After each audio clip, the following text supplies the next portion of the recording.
사도행전 20장 1절로 16절 말씀.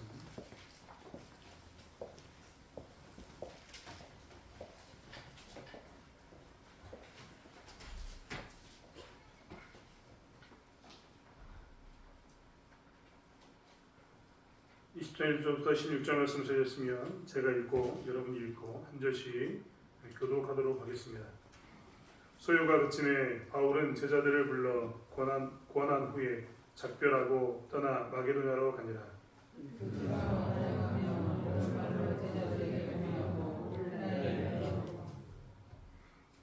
거기서 석 달 동안 있다가 배 타고 수리아로 가고자 할 그때에 유대인들이 자기를 해하려고 공모함으로 마게도냐를 거쳐 돌아가기로 작정하니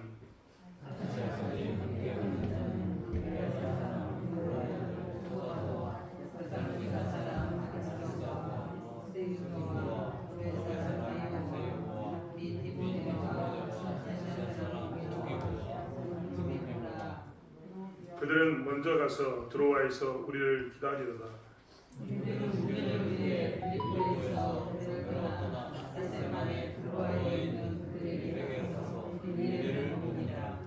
그 주간의 첫날에 우리가 떡을 떼려 하여 모였더니 바울이 이튿날 떠나고자 하여 그들에게 강론하였으되 말을 밤중까지 계속하며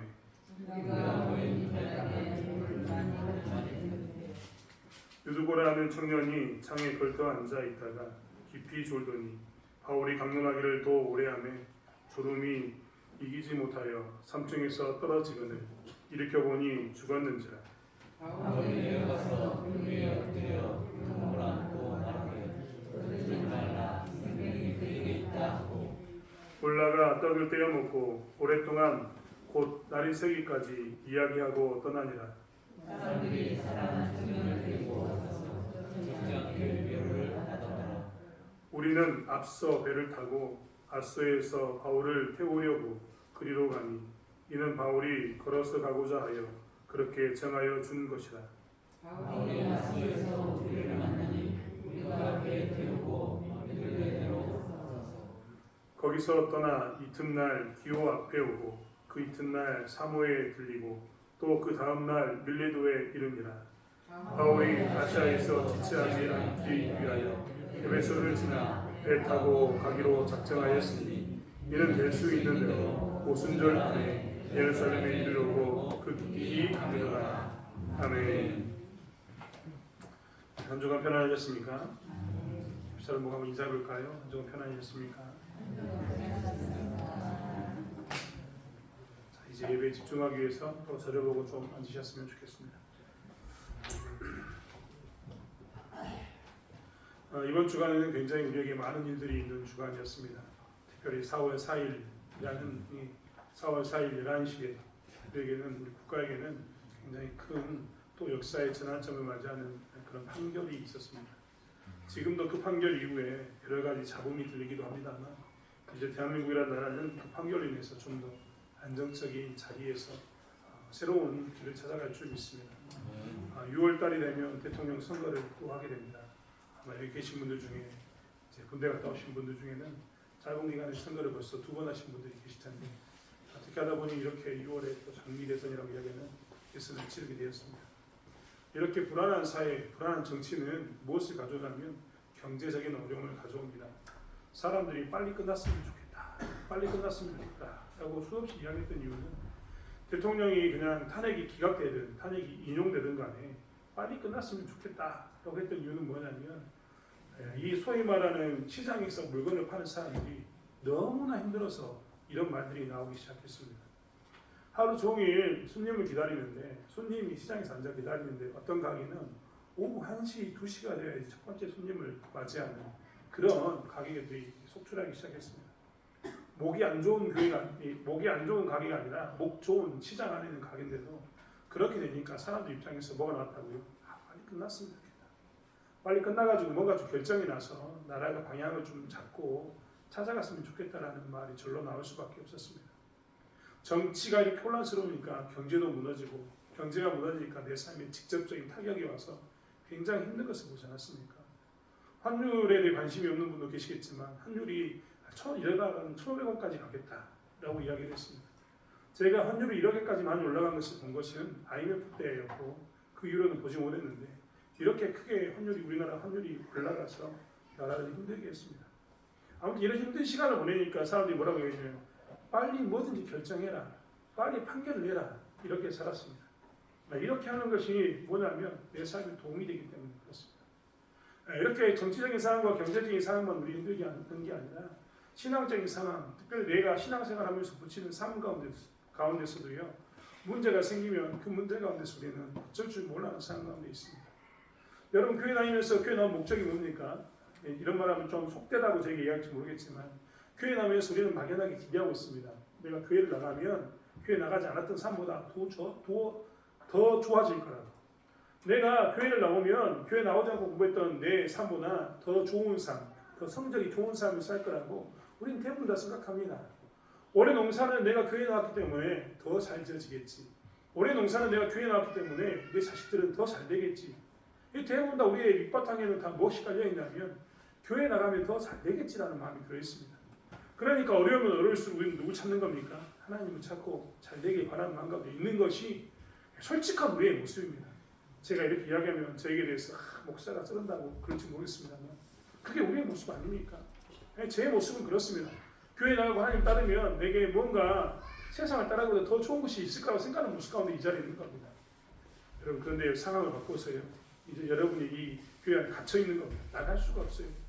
옆에는 공산당이 와가지고 총을 뿌리를 내밀면서 나가는 사람은 다 총을 쏴 죽이겠다라고 주위를 뺑 둘러쌌습니다. 이렇게 되면 여러분 교회에서 어떤 마음이 들까요? 안에 있는 사람 나갈 수 없으니까 이제 꼼짝없이 죽을 맛이다라고 이렇게 앉아 있겠지만 밖에서는 이 안으로 들어오고자 하는 사람이 있을까요? 없을까요? 절대 없을 겁니다. 왜요? 야, 저 교회 사람들 큰일 났다고. 저 지금 사람들이 총뿌리를 겨누고 나온 사람 다 죽이려고 하는데 들어갈 사람이 어디 있겠습니까? 즉 다른 말로 이야기하면 교회 다니면 더 좋아지고 내 삶이 행복해질 것을 알기 때문에 가는 거지 악화될 거라고 더 어려운 상황을 맞이할 거라 생각한다면 정치적인 혼란기 때문에 우리가 경제적으로 이렇게 힘들었던 것처럼 이런 혼란기를 맞이하지 않고 그냥 평안한 삶, 소위 말하는 평탄한 삶을 살기 위해서 교회 가는 것이기 때문에 그런 자리에는 아무도 오려고 하지 않을 겁니다. 오늘 사도 바울이 관한 이야기가요. 20장에 아주 1절부터 16절까지 나와 있습니다. 읽으면서 속으로 욕했을지 모릅니다.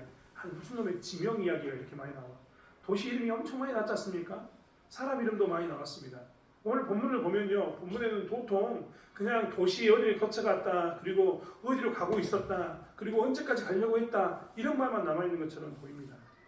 오늘 에베소에서 바울이 머물면서 바울은요. 계속해서 처한 상황 가운데서 열심을 내고 있었는데 우리 눈에는 성경책에는 그런 게 안 적혀 있으니까 잘 안 보이는 거예요.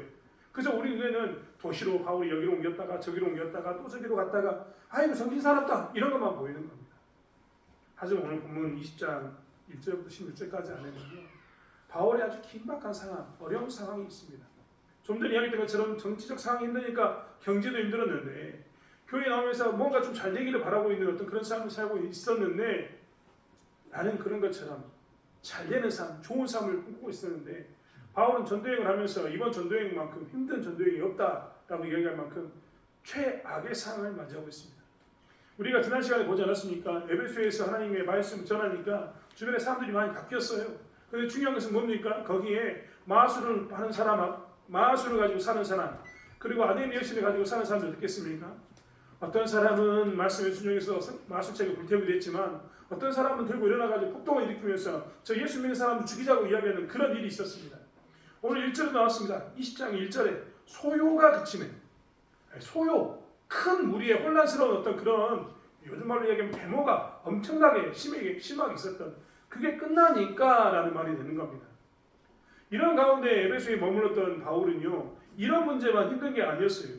사실 무엇이 힘들었냐면 이 보이지 않는 이면에 있는 문제가 더 힘들었거든요. 바울은 오늘 본문에 보시면 소요가 그침에 바울은 제자들을 불러 고난 후에 작별하고 마게도냐로 가니라라고 이야기하고 있습니다. 마게도냐로 그는 가고자 했고 2절에 보면 그 지방으로 다녀가며 여러 말로 제자들에게 권하고 헬라에 이르렀다라는 말이 나옵니다. 헬라에 이르렀는데 세 달 동안 헬라에 머물렀거든요. 헬라라는 지명이 있을까요? 없을까요? 도시 이름에 헬라가 있을까요? 없을까요? 우리가 그동안 헬라 제국은 이야기 들어봤는데 나라가 대한민국이라는 나라는 있는데 대한민국이라는 도시는 없지 않습니까? 그런 것처럼 헬라라는 지역, 헬라라는 그 나라는 존재하고 있을지 모르지만 도시가 헬라라는 것은 있거든요. 여기서 말하는 헬라라고 표현할 때 이 도시, 이곳은 어디냐면 고린도 지역입니다. 고린도 지역. 사도 바울이 에베소에서 사는 동안 고린도에서 떠나와가지고 고린도에서 1년 반 동안 열심히 양육하고 난 다음에 지금 그가 떠나와 있었지 않습니까? 근데 고린도하고 사도 바울 사이에 있어요. 사이가 좋아졌느냐? 아니요. 사이가 완전히 뒤틀려 버렸습니다. 바울이 떠나 있는 동안 고린도 교회에서 이상한 사람들이 찾아오기 시작하고 이상한 소문이 나더니 이 사도 바울에 대해서 계속해서 공격하면서 사도 바울이 우리에게 잘못 가르친 것은 아닌가, 사도가 아닌데 거짓말한 것은 아닌가라는 이야기부터 시작해가지고 수많은 문제가 나올 때마다 사도 바울 탓하면서 사람들이 어떻게 했냐면 사도 바울과 거리가 멀어졌습니다.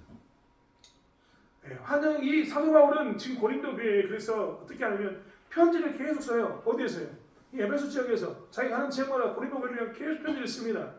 여러분, 우리가 고린도 지역에 사도 바울이 쓴 편지에 대해서 이야기할 때 고린도 지역에 쓴 편지 2권을 이야기합니다. 2권. 그게 뭡니까? 책 이름. 성경에 고린도 전서와 고린도 후서가 있습니다. 이게 좀 헷갈립니다. 서신서라고 이야기했던 이 무슨 서 이거는요 다 편지예요. 편지. 하나님께서 사도 바울을 통해서 그 지역에 있는 문제에 대해서 성령의 감동을 줘가지고 그 문제의 답은 이거다라고 뭐라는 거예요? 편지를 보내겠어요. 그리고 그 남아있는 편지입니다.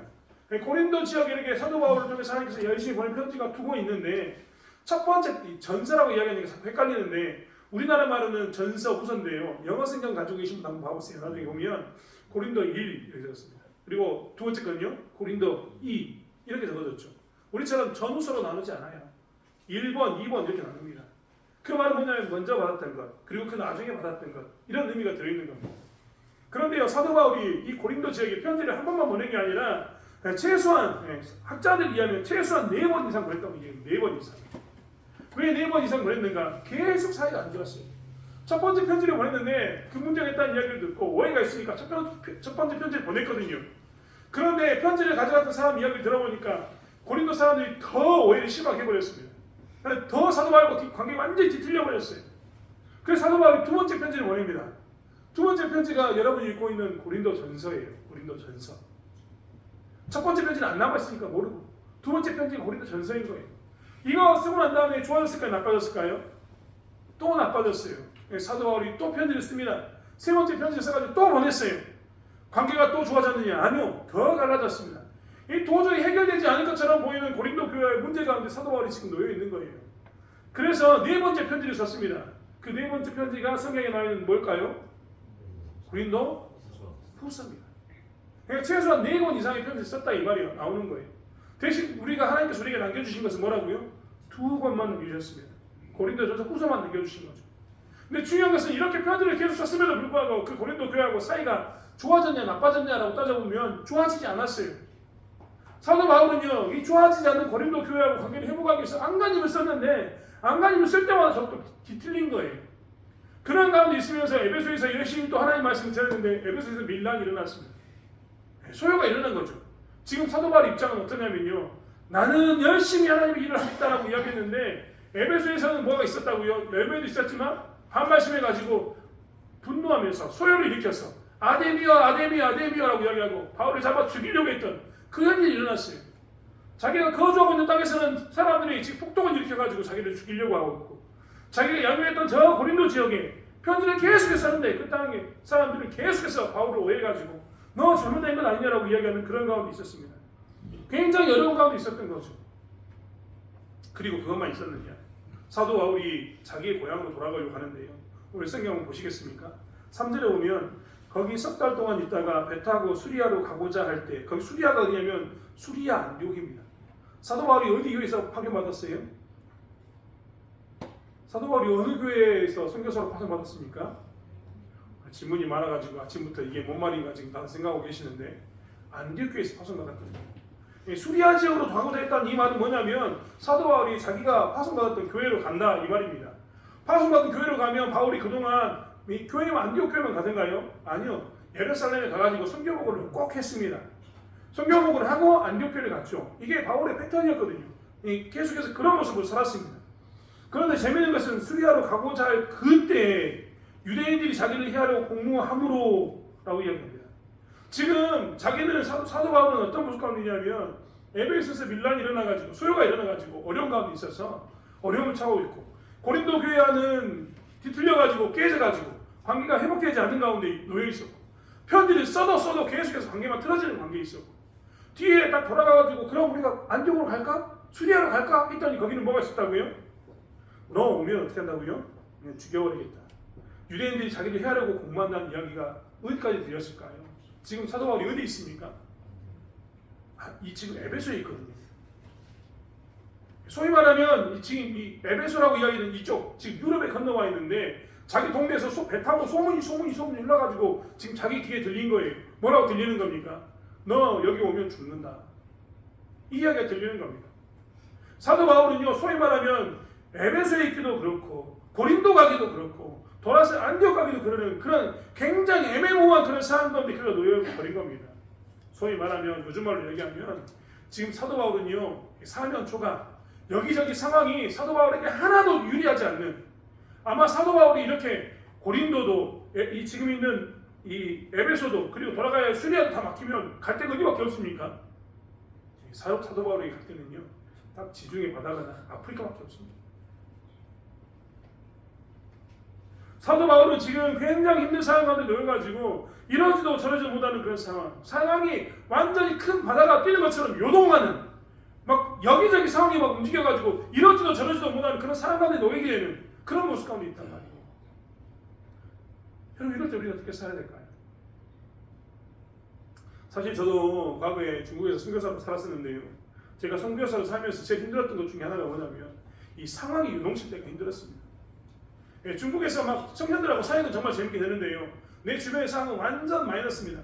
후원금은 안 들어오고요. 내가 알바를 하면서 열심히 국방에서 한국 애들 가르치면서 이 돈을 벌어도 이게 채워지지 않아요. 계속해서 상황이 요동치니까 내 안에 드는 마음이 우리 가정이 점점 힘들면서 가스비 떨어지고 분유값 떨어지고 다 떨어지니까 드는 생각이 뭐였냐면 이제 하나님께서 나를 뒤로 보내는가 보다. 철수시키려고 하나 보다. 그 생각이 들었다니까요. 그리고 저희가 중국에서 나왔습니다. 이해되지 않았어요. 그때는. 아니 왜 이해 안 됐냐면 사역이 잘 되고 있는데 하나님께서 막 부어주셔야지 막 상황을 열어주셔야지 막 내가 그리로 가지. 상황은 다 막히고 뭔가 상황이 주변에서 안 좋은 방향으로 흘러가는데 내가 어떻게 사는 겁니까? 신앙인으로서. 근데 사도 바울이 딱 그런 처지에 있는 겁니다. 사도 바울 입장에서도요 지금 상황이 요동치니까 내가 어떻게 사는 게 옳은 일인가 고민하지 않을 수 없는 상황이 사도행전 20장에 있는 바닥에 깔려있는 배경이에요. 배경. 그냥 도시 이야기만 하는 게 아니라 그런 모양이 깔려있어서 사도 바울도 굉장히 고심하고 있는 겁니다. 나는 하나님 이 상황 가운데서 어떻게 살아야 됩니까? 아니 고린도도 뒤틀리고 에베소도 뒤틀리고 저기 있는 저 안디옥까지 뒤틀리면 수리아까지 뒤틀리면 나는 어디로 가는 말이에요 하나님. 이렇게 상황이 요동치면 나는 어떻게 살아야 됩니까 하나님. 나를 선교사로 하나님께서 보내시지 않았습니까? 안디옥에서 잘하고 있는 사도 바울과 바나바에게 하나님께서 그들을 뽑아가지고 니들 전도여행 가라라고 불렀던 거 아닙니까? 하나님이 책임지지도 않고 이렇게 상황만 악화되고 요동치면 어떻게 살았는지 바울 입장에서는 그런 마음도 들 법도 합니다만 바울은 이럴 때 무엇을 했는가? 상황이 요동칠 때 어떻게 살았는가? 어떤 길을 갔는가? 우리는 그것을 좀 보기를 원합니다. 왜냐하면 우리의 신앙 가운데도요 이렇게 요동칠 때가 오기 때문에 그러는 겁니다. 여러분 교회 다니면서 상황이 요동 안 치던가요? 교회 다니면 막 탄탄대로만 가던가요? 안 그렇다니까요. 교회 다녀도요 나를 미치게 만드는 게 있어요. 아니 평상시에 내가 뭔가 죄를 지었거나 잘못했으면 하나님한테 내가 이야기한다니까요. 하나님 잘못했어요. 나 지금 이런 상황 가운데 있는 게 당연해요. 하나님 내가 이런 상황에 거하는 게 소위 전라도 말로 쌉니다. 싸. 이거는 싸단 말이 뭔 말입니까? 더 심하게 받아야 되는데 이 정도면 양호한 겁니다. 이런 말 아닙니까? 내가 잘못했으면 그런다니까요. 그런데 잘못한 것도 아니잖아요. 선교 나가도 열심히 선교하고 있고 열매도 있고 그러는데 지금 이런 가운데 있으면 어떻게 사는 겁니까? 그런데 교회 다니는 우리들에게도 이런 상황이 찾아옵니다. 열심히 교회 나가고 열심히 일을 하고 열심히 섬겼는데요. 그런 상황인 거예요. 여러분 회사가 흑자부도 되는 거 저는 경험했습니다. 내가 와가지고 열심히 회사 다녔는데요. 회사가 흑자부도 났어요. 흑자부도. 이야기했잖아요. 앞으로 벌 돈은 많은데 지금 당장 쓸 돈이 없어. 이런 회사가 망하더라고요. 난 처음 알았어요. 회사가 돈 가져올 거 많은데 미래의 돈을 현대로 가져오지 못하니까 망하는 회사 처음 봤습니다. 우리는 우리는 그렇게 되면 살 자신이 없습니다. 여력이 없는 거예요. 이럴 때 우리는 이런 상황 가운데 있는 이 사도 바울, 하나님이 먼저 보냈던 이 우리 신앙의 선배들을 통해서 우리의 삶을 좀 회복하기를 원합니다. 사도 바울은 이럴 때 어떻게 살았냐면, 이렇게 다 막혔는데 사도 바울이 어떤 길을 선택했냐면, 여러분 한번 생각해 보세요. 여기 막혀있고 여기 막혀있고 여기 막혀있으면 뒤에가 열려있습니다. 그럼 어디로 갈 것 같아요? 열린 길로 가야 될 거 아니에요. 열린 길로. 저 같아도 그럴 것 같아요. 동서남북이 다 막혔으면, 뒤에가 열렸으면 열린 길로 싹 가야죠. 왜? 열렸으니까. 좋은 방법입니다. 그런데 사도 바울처럼 여기도 막히고 저기도 막히고 저기도 막히고 내가 갈 데가 없어요. 성경에서 말한 것처럼 동서남북이 다 막혀가지고 바라볼 땐 하늘밖에 없습니다. 물론 이제 하나님께서 길을 열어주시겠죠. 그런데 중요한 것은 사도 바울이 지금 다 막혀있는 이 상황 가운데서 어디로 가야 되는가를 결정할 때 무엇을 가지고 결정했는가? 상황이 요동칠 때 무엇을 가지고 결정했는가를 우리는 봐야죠. 사도 바울은 먼저 뭘 봤냐면 어느 길이 신자를 든든히 세우는 길인가를 먼저 살펴봤습니다. 내가 열린 길로 가는 게 아니라, 내가 보기에 편한 길로 가는 게 아니라, 내가 보기에 이쪽은 괜찮네? 이쪽이 좀 나을 것 같아. 저울을 재보는 그런 모습 가운데 있는 게 아니라 신자를 든든히 세우는 길을 선택했다니까요. 여러분, 제가 만약에 사도 바울이면요 골랐을 것 같아요. 아이고, 고린도도 막혔고 에베소도 막혔고 수리아 안디옥도 막혔고, 세 개를 가지고 이야기하는 거죠. 야, 우리가 보통 그렇지 않습니까? 어떤 일을 선택할 때 최선을 선택하든가 차선을 선택하든가 차선을 선택하든가, 차선도 선택 안 되면 뭘 선택해야 돼요? 차악을 선택하든가. 최악을 피하는 것, 그게 우리 보통 평가 이 선택의 기준 아닙니까? 나도 그랬을 것 같아요. 사도 바울처럼. 내가 사도 바울이었으면 세 개를 딱 놓고 무게를 달아보는 거죠. 야, 고린도 가면 이게 좋고 이게 나쁘고, 에베소에 남아있으면 이게 좋고 이게 나쁘고, 수리아 안디옥으로 가면 이게 좋고 이게 나쁘고, 무게를 재봐가지고 내게 제일 유리한 길로 가고 싶은 게 사람 마음인 거예요. 그래도 내가 차라리 이 수리아보다는 에베소에 있는 게 낫겠다. 그래도 내가 에베소에 있는 것보다는, 이 소요가 일어난 이곳에 있는 것보다는 고린도 지역에 있는 게 낫겠다. 그래도 고린도보다는 내가 돌아가는 게 낫지. 고향에 가면 친구들도 있고 뭐 교회도 있으니까 그게 낫겠다. 이런 마음을 따져가지고 우리는 뭘 하냐면 무게를 재고 난 다음에 거기로 갑니다. 그런데 사도 바울은요 무게를 재지 않아요. 사도 바울은 어디로 갔냐면 신자를 든든히 세우는 곳으로 갑니다. 어디로 갔다고요? 신자를 든든히 세우는 곳. 고린도 교회하고 그렇게 편지 가운데 계속 부딪혔는데 사도 바울은 이 막혀있는 유동체의 상황 가운데서 어디로 가냐면 마게도냐로 갑니다. 마게도냐로 간 이유는 무엇이냐면, 아까 이야기했던 것처럼 그의 목적은 저 위에 마게도냐를 찍어가지고 밑으로 쭉 내려가가지고 어디로 가는 것? 고린도 지역으로 가는 것. 목적이 분명합니다. 마게도냐가 목적이었으면 마게도냐에서 석 달을 머물렀다 이런 말이 나오겠죠. 제일 많은 시간을 어디 보냅니까? 목적지에서 보낼 거 아닙니까? 근데 이 사도 바울은 어디로 가냐면 이 헬라에 이르러가지고 석 달 동안 거기에 머뭅니다. 그리고 배 타고 이제 고향으로 가려고 해요. 사도 바울은 철저하게 뭘 따지냐면 내게 편한 곳, 내게 열린 곳 이런 것을 따진 게 아니라 어느 자리가 내가 가면 신자를 더 든든하게 세울 것인가, 어느 자리가 내가 그 자리에 가면 하나님의 영광이 더 드러날 것인가, 이것만 보고 사는 겁니다. 그래서 그는요 자기하고 끔찍하게 사이가 좋지 않아가지고 편지를 4번 이상 썼음에도 불구하고 말 더럽게 안 듣는 저 사람들에게 찾아가는 거예요. 왜요? 그게 거기에 가서 그렇게 그들을 만나는 게 교회를 가장 든든히 세우는 것이고 예수 믿는 사람을 가장 든든히 세우는 그 자리였기 때문에 그렇습니다. 사실 우리도 어떤 곳에서 결정을 할 때 우리가 계속 하게 됩니다. 우리의 상황이 요동칠 때 우리는 무엇을 선택할 것인가를 정말 고민하지 않을 수가 없는데 그때마다 고민해야 되는 게 있습니다. 그것은 무엇이냐면 내가 어떤 길을 선택하는가에 따라서 내 주변에 있는 신자들이, 내 주변에 있는 하나님 믿는 사람들이 더 든든히 서는가를 보면서 우리가 결정해야 될 줄 믿습니다. 교회 다니면서 신앙생활하는 이 신자는요 상황이 요동칠 때 항상 생각해야 되는 거예요. 내 영적인 상황이 요동칠 때, 내 삶이 요동칠 때 뭘 생각해야 되냐면 어떻게 하면 내가 편한 데로 도망갈까? 이게 답이 아닌 거죠. 어떻게 하면 저 자리에 가면 내가 좀 더 가벼울까? 이게 답이 아닌 겁니다. 우리는 오직 몸만 바라봐야 된다고요. 어떻게 하면 내 주변에 있는 신자들이 든든히 살까? 어떻게 하면 예수 믿는 사람이 든든히 살까? 이것을 따지면서 나가는 것이 신자의 모습인 겁니다. 교회 다니면서도 섬기면서도 문제가 생기고 부치는 상황 가운데 놓이게 됩니다. 저도 교회에 섬긴 지가 꽤 오래됐지만 우리 교회 말고도 다른 교회를 많이 섬겨봤지만 수많은 성도님들이 항상 고민합니다. 왜요? 그들의 영적인 상태, 교회 다니면서 부딪히는 문제 때문에 그들의 삶이 요동치면요, 영적인 문제로 요동치면 신앙의 문제를 뭉치면 엄청나게 갈등을 합니다. 내가 이 교회를 떠나야 되는가 말아야 되는가, 내가 아니면 이 상황 가운데 어떻게 하는 게 좋은가, 어느 게 내가 좀 더 가벼울 것인가, 수없이 고민하는 사람을 엄청나게 많이 만났어요. 하지만 수많은 그런 문제 가운데 우리가 선택할 것은 오직 하나뿐입니다. 뭐라고요? 어느 길이 더 신자를 든든히 세우는가, 어느 길이 교회가 더 든든해지는가, 내가 어느 길을 선택하면 교회가 더 든든해질 것인가를 고민하면서 살아갈 것이 누구의 역할이냐면 이 요동치는 삶 가운데서 신자의 선택, 신자의 삶인 겁니다. 바울은 열린 상황을 바라보고 따라간 것도 아니고 다친 상황 때문에 그것에 대해서 원망하면서 발만 동동 구르는 것도 절대 아닙니다. 바울은 철저하게 어느 편이든 간에 신자를 든든히 세우는 그것을 향해서 그는 그렇게 섰던 것을 보게 됩니다.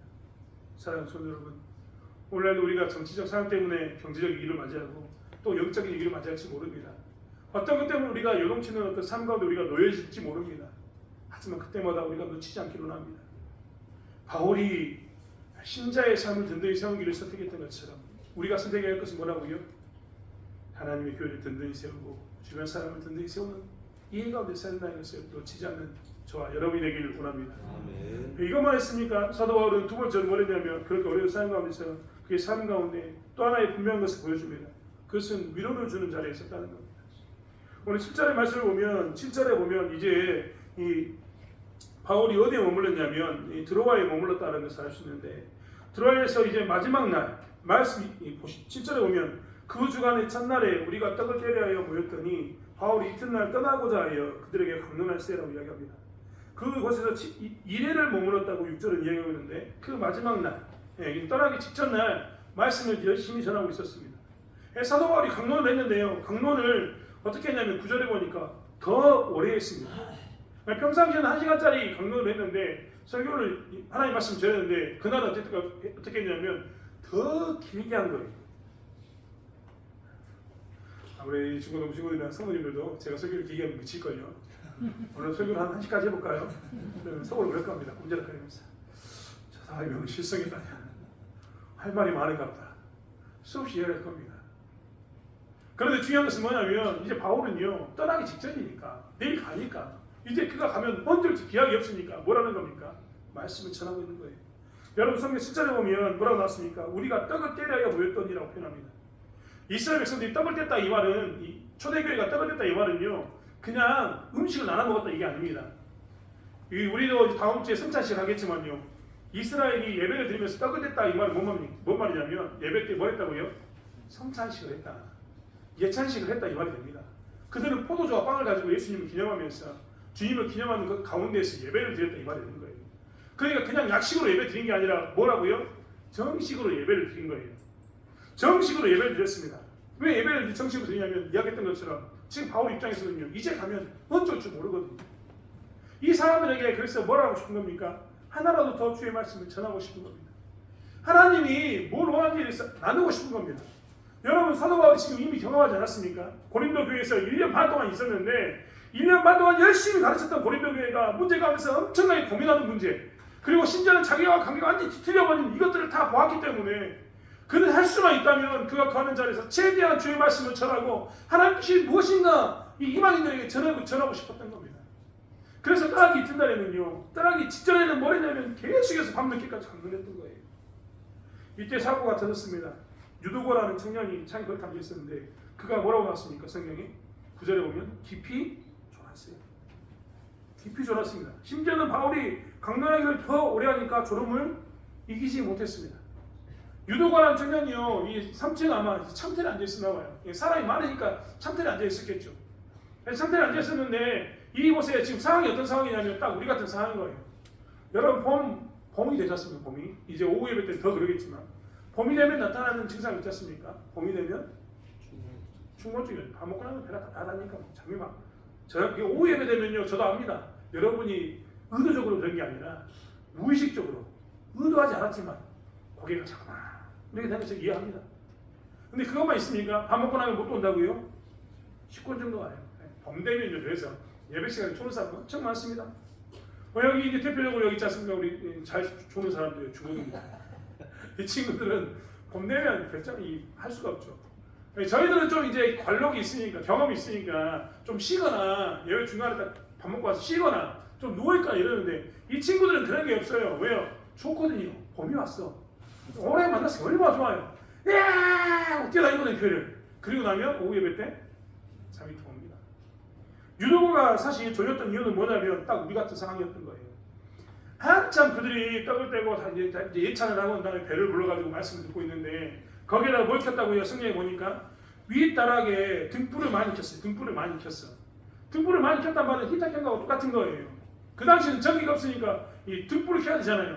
근데 이 등불 켰던 분들 과거에 우리 권사님들이 경험하고 있을 겁니다. 등불 켜고 나면 나중에 아침에 코가 시큼해집니다. 근데 그것만 있습니까? 등불 많이 켜면요. 불을 많이 켜놓으니까 등불이 산소를 야금야금 잡아먹거든요. 그럼 그 안에 있는 사람이 어떻게 된다고요? 산소가 부족해지니까 또 이렇게 되는 겁니다. 유도군은 이런 것 때문에 그리고 피곤함 때문에 뭔지 모르지만 복합적인 이유로 잠을 이길 수 없는 상태에 놓이게 된 거예요. 창에 걸터 앉아 있었다 이 말은 뭡니까? 유도군이라는 사람도 끝까지 하나님의 말씀 듣고 싶었던 거예요. 그러니까 거기 와가지고 예배 드리고 있었던 거죠. 그런데 어떤 이유인지 모르지만 잠을 못 이기게 됩니다. 그래서 계속 꾸벅꾸벅 졸립니다. 근데 졸음이 얼마나 심했으면 지가 창 뒤로 넘어가는지를 몰랐어요. 분명히 이렇게 앉아 있었으니까 생각해봐요. 이렇게 앉아 있다가 고개 숙이면 이렇게 졸았겠죠? 깜짝 놀라가지고 제 상상입니다. 깜짝 놀라가지고 아이쿠 하고 눈 떴는데 어떻게 됐을까요? 뒤로 떨어진 거지요. 제가 보기엔 뒤로 떨어졌어. 뒤로. 앞으로 떨어졌을 리가 없어요. 왜요? 앞에는 바로 앞으로 떨어질 거니까. 놀래가지고 뒤로 떨어진 거예요. 제가 보기엔. 근데 중요한 건 뭐냐면 5m가 넘는 3층에서 떨어져서 이 사람이 죽었습니다.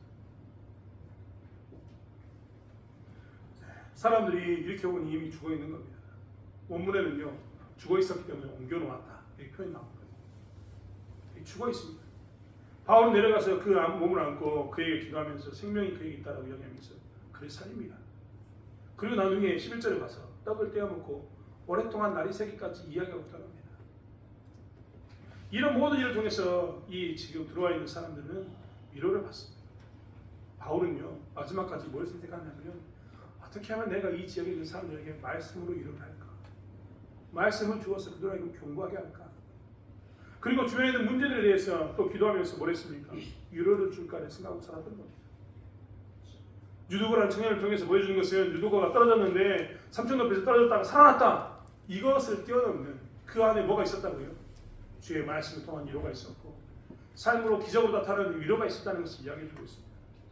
바울은 어떤 길을 선택했냐면 자기의 삶이 막 요동치고 있는 상황 가운데서 뭘 선택했다고요? 이렇게 위로자의 삶을 살았습니다. 위로자의 삶. 여러분 해보셨습니까? 제가 지금도 제일 가슴 아파하고 갖고 있는 것 중에 하나가 있는데 그게 뭐냐면 내가요 정말 아끼는 후배한테 굉장히 독한 말을 많이 할 때가 있었습니다. 이 친구는 그냥 친구 후배가 아니거든요. 걔는 제가 완도에서 광주로 유학 갔을 때 완도에서 광주로 유학을 제가 초등학교 3학년 때 갔거든요. 근데 제가 초등학교 5학년이 됐을 때 완도에서 유학은 제 친구가 있었습니다. 제 친구의 동생이었거든요. 너무나 가깝죠. 그 할머니도 너무나 잘 알고 그 친구도 너무나 잘 알고 동생도 너무나 잘합니다. 그런데요 그 자랐던 친구와 함께 신앙생활하면서 자라가지고 있었는데 제가 중국에서 끝나고 난 이후에 선교사 끝나고 난 이후에 한국에 와가지고 정착하는 과정 중에 굉장히 어려운 시기를 보냈다고 말씀드렸지 않습니까? 근데 그때 한때 그 동생과 함께 같은 공간에 있을 시간이 있었거든요. 근데 제가요 지금도 그 후배한테 그 동생한테 너무나 미안합니다.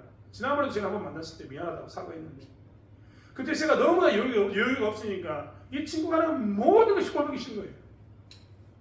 그래서 여유가 없으니까 그 친구도 굉장히 힘든 시기였거든요. 왜냐하면 그 친구도 직장을 그만두고 새로운 일을 하려고 자리가 없으니까 저와 함께 같은 공간에서 빈 공간에서 같이 뭔가 꼼짝꼼짝하고 있었던 시기이기 때문에 얼마나 힘들었겠어요. 지도 직장 없으니까 밥 먹을 때 도시락 싸서 밥 먹고 나도 밥 먹을 돈이 없으니까 그렇게 살고 이렇게 살던 시기거든요. 근데 중요한 것은 제가 그때 그 후배에게 너무나 독한 말을 멋진 말을 많이 했습니다. 왜 내가 독한 말을 했고 멋진 말을 많이 했을까? 제가 그렇게 나쁜 놈은 아니거든요. 인정 안 하시는데 그게 막 나쁜 놈은 아니에요. 독한 말을 하는 그런 나쁜 놈은 아니거든요. 근데 그때 제가 뭐가 없었냐면요. 여유가 없었어요. 시간적 여유도 없었고 물질적인 여유도 없었고 아무런 여유가 없었어요. 영적으로도 여유가 있었느냐? 아니요, 없었어요. 그때 차라리 내가 기도를 하면서 하나님께 더욱더 붙들고 살아야 되는데 사람이 참 간사하더라고요. 내가 경제적으로 힘들고 뭐 여러 가지 힘드니까 어려운 상황이 찾아오니까요. 그때는 막 하나님을 찾아야 되는데 정말 하나님 찾아야 되는데 내가 뭘 했냐면 하나님을 안 찾게 되더라고요. 예배를 나가는데 막 뜨거움이 없어요. 제 실수인 건 압니다. 그 잘못한 거죠. 근데 중요한 건 뭐냐면 그때 뭐가 있다고요? 내가 여유가 없으니까 그 친구를 계속 공격하고 있더라고요. 다른 말로 얘기하면 내게 쌓여있는 분풀이를 다 누구에게 있다고요? 크게 하고 있었습니다. 부끄럽죠. 사람은 대부분 다 이렇습니다. 자기가 막혀있고 자기 삶이 요동치면요 누구를 위로하려고 생각하지 않습니다. 여러분, 내가 힘들고 내 인생이 어떻게 될 줄 아는, 어떻게 될지 모르는데 밤늦게까지 강론하고 앉아있겠습니까? 안 그래요? 아마 만약에 제가요 이렇게 지금 사도 바울처럼 내 인생이 꽉 막혀있는데 내가 뭔가 하고 있으면 사람들이 저 사람 믿음 좋다라고 이야기하는 그런 사람도 있을 겁니다만 내 주변에서 바라보고 있던 우리 집 식구들은 이야기할 거예요. 아마 저거 이상하다 사입이 아니냐 이런 말 할 거예요. 왜요? 짓고도 섭자인데 짓고 섭자 해결할 생각은 안 하고 이 말씀을 가지고 밤늦게까지 계속 그런 일이 나고 있는데 누가 좋아하겠습니까? 그런데 사도 바울은 어떤 일을 했다고요? 말씀으로 위로하고 그의 삶 가운데 기적을 행함으로 뭘 했습니까? 사람들이 위로했습니다. 여러분, 유두고로 쌓였던 사건 가운데 한번 상상해 보세요. 여러분이 그런 상황 가운데 있으면 하나님한테 이렇게 이해할 것 같지 않습니까? 제가 막 이렇게 상황이 다 막혔는데 유두고를 향해서 기도했더니 하나님께 유두고를 살려주셨어요. 그럼 나는 하나님께 그렇게 이야기했을 것 같아요. 하나님, 근데 내 상황은요? 막힌 거 좀 풀어주셔야지. 나도 살지. 유두고는 잘 살려주는데 내가 기도하면, 하나님으로 기도하면 유두고, 즉 타인, 나 말고 다른 사람을 막 살려주기도 하고 다른 사람을 위로해주면서 왜 나는 안 줍니까? 라고 이야기했을 그런 상황은 제가 있었을 것 같아요. 그런데 바울은요 위로의 자리에 있어서 계속해서 위로합니다. 사랑하는 성도 여러분, 내 상황이 요동치고 내가 영적으로 힘들 때마다 우리가 선택하기 원합니다. 어떤 자리요? 사람을 위로하는 자리. 몸부림치면서 잘 안 되죠. 뻔한 것 아닙니까? 내 상황이 꽉 막혔는데 쉽게 위로가 나오겠어요? 하더라도 아마 형식적으로 할걸요. 이렇게 할 겁니다. 그런데 우리가 착각하면 안 되는 게 있어요. 뭘 착각하면 안 된다고요? 위로는 누가 하는 거냐면 위로는 여유 있는 사람이 사실 하는 게 아니더라고요. 위로는요 그 고통을 경험한 사람만 위로할 수 있어요. 그 어려움을 경험한 사람만 위로할 수 있다고요? 위로할 수 있는 거예요. 예전에 제가 한번 이야기했습니다. 세월호 사건을 경험했던 사람들이요 이태원 사건이 나니까 우르르 몰려가가지고 이태원에서 아들 잃은, 자식 잃은 엄마 아빠를 위로했습니다. 그러니까 이태원에서 자식 잃은 부모님들이 뭘 했습니까? 위로를 받았어요. 위로라는 것은 사실 곰곰이 생각해보면 내가 그보다 더 힘든 상황이 있을 때, 그 힘든 상황을 경험했을 때 비로소 나오는 게 뭐라고요? 진정한 위로인 거예요. 그 위로 가운데, 그 어려운 가운데 있는 사람들도 내가 그 상황 가운데 있었던 내가 그들을 위로하면 어떻게 한다고요? 위로를 받습니다. 하나님은 우리를 그렇게 사용하시는 겁니다. 사랑하는 성도 여러분, 그렇기 때문에 내 삶이 요동치고 내 신앙이 요동칠 때 우리가 이 위로의 자리에 서기 원합니다. 오늘 말씀을 이제 맺으려고 하는데요. 말씀을 통해서 하나님께서는 바울의 아주 이 힘든 상황을 통해서 뭐라고 했습니까? 우리에게 말씀을 제시하고 있는 거죠. 너희는 이렇게 요동치는 상황 가운데서 신자는 굳건히 세우는데, 교회는 굳건히 세우는데 너희들 마음을 두고 있느냐? 너희는 그렇게 상황이 요동치는 가운데서 위로자의 신분을 가지고 위로하는데 힘쓰고 있느냐라는 것을 우리에게 묻고 있는 겁니다. 사랑하는 성도 여러분, 우리가 속지 않았으면 좋겠습니다. 우리의 상황 가운데 속지 않고 정말 저처럼 속아서 그냥 공격하고 퍽고 이러는 삶이 아니라 진짜 깨어서 하나님 붙들고 내서 사도 바울처럼 사람을 굳건히 만들고 위로한 자의 삶을 살아가는 저와 여러분이 되기를 원합니다. 내 것을 잃어버리고 내가 손해를 보더라도 그 자리에서 굳건하게 하나님이 원하시는 것은 이것이니 내가 그 길을 가겠노라고 그렇게 순교자의 삶, 순교사의 삶을 살아가는 증인의 삶을 살아가는 증인이 되는 저와 여러분이 되길 원합니다. 기도하겠습니다. 하나님, 나는 어떻게 살고 있습니까? 요동치는 상황 가운데서 나는 어떻게 정말 어떤 자리를 선택하고 있습니까? 사도 바울은 사도행전을 통해서 보면 그렇게 힘든 상황 가운데 누워 있었는데도 어떻게 하면 신자를 세울까 내 목숨을 겁니다. 사도 바울은 끝까지 하나님 주신 은혜 가운데서 어떻게 하면 사람을 위로할까 밤늦게까지 말씀을 강론하고 그의 기도를 통해서 자기의 문제가 아닌 그의 생명을 살리는데 힘을 쓰면서 위로하는 것을 보게 됩니다. 하나님, 우리를 사용해 주시기 원합니다. 교회 가운데 우리가 정말 이렇게 신앙의 선배들이 갔던 예수님이 갔던 그 길을 쫓아갈 수 있도록 도와주시고 교회를 세우고 신자를 든든히 하고 위로한 자의 삶을 살 수 있도록 붙잡아 주실 줄 믿습니다.